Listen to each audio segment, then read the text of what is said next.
Alia with the Scribe Hive. So I wanted to talk a bit about how you can create a planner for your own unique life. I have to put the disclaimer out there. Bullet journaling is created by writer Carol. You can learn all about the standard bullet journal on bulletjournal.com.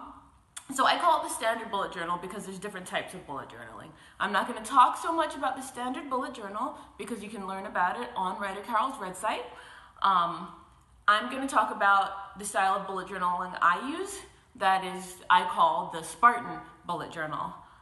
So every year I used to go out and buy a planner, Books A Million, Barnes & Nobles, and every year I would proceed to not use the planner. So all these are old planners and they're all almost entirely blank.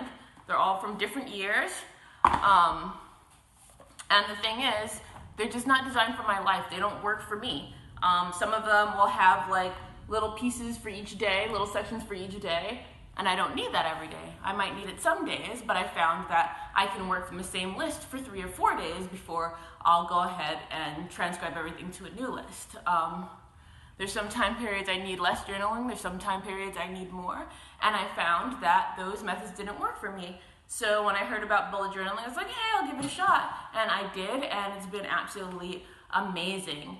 So one difference between the method that I use and writer Carol's is that I don't do it daily, not all the time. Like I said, sometimes I can use the same list for multiple days.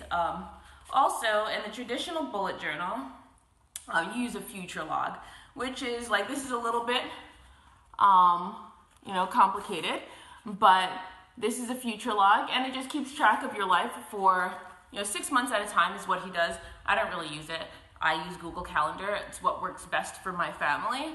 We're able to sync it across devices, and it's just not something that works for me, so I don't use it. So that's one of the reasons I call my bullet journal method Spartan, because it does take away some of the pieces that are in the standard bullet journal. One of the important things about bullet journaling is the index. So you need an index page. So this is my index page for my bullet journal, and this is actually my old notebook. I'll show you my new notebook in a minute, but I wanted to show you one that was pretty full. So this is my old notebook, this is my index page. Every page in this notebook is numbered, and every once in a while, and I'd say like maybe every month or 2, I might sit down and go through and add on like the numbered pages. So when you start a new day, if you want to create a list of things to do, you just go on, put the date at the top, and you create your list. So it's not really very complicated when it comes to that. A majority of my notebook is not fancy, it's just text.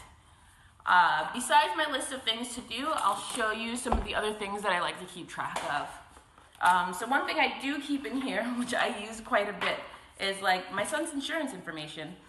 I keep his insurance information written here because I found there was a lot of times to go into the pharmacy and I wouldn't have his insurance card with me.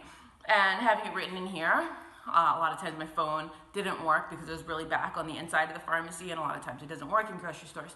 So I would just hand them this notebook now. I do that pretty often. And they think I'm really organized because of it, but I'm not. It's really the notebook that helps me out.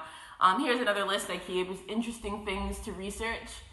Let's see, TED Talk on lion's manes, mushrooms, read the Foundation series by Isaac Asimov. I keep a running list of things to do with my son on the weekends, so we'll go through that list, on Saturday, and we'll decide something to do, and we'll go do it. So books to read, movies and shows, addresses and phone numbers. Are addresses and phone numbers in my phone? Yes.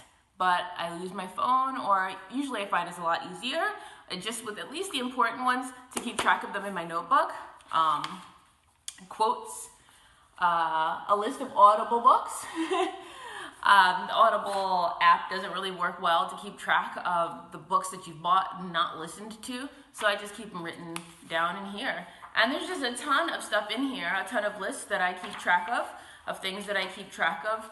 Plus, of course, I do my day-to-day lists of things to do. So like you see, I got a little fancy on the date there, and I like hand lettering, or I like calligraphy, so sometimes I'll do that in my notebook.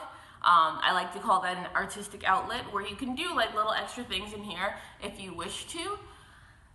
But you really don't want to make the notebook too fancy, because if you do, you won't want to write in it.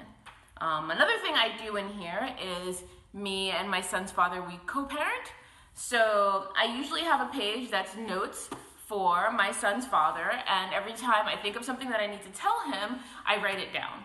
And usually after about a week, I'll either call him and read off the list, or I'll take a picture of it and just send it to him in text, especially if I'm busy, then I'll do that. And he knows what I do, he knows about my notebook, and he understands exactly what it is when I send him that picture. So it works out really well for me, because there's so many things that I used to forget to tell him that I don't because of this notebook. So this is how I bullet journal. I know it's a lot different from how a lot of other people do it, but it's how I do it, and it's what works for me. So if you have anything that you would like to say, add it in the comment section below, or if you want to talk about how you bullet journal, add it in the comment section. And if you need a notebook or anything, you can always buy it on our site, or you can pretty much go to any store and buy any notebook you like and get a pen and get started. So you have an amazing day. Thanks.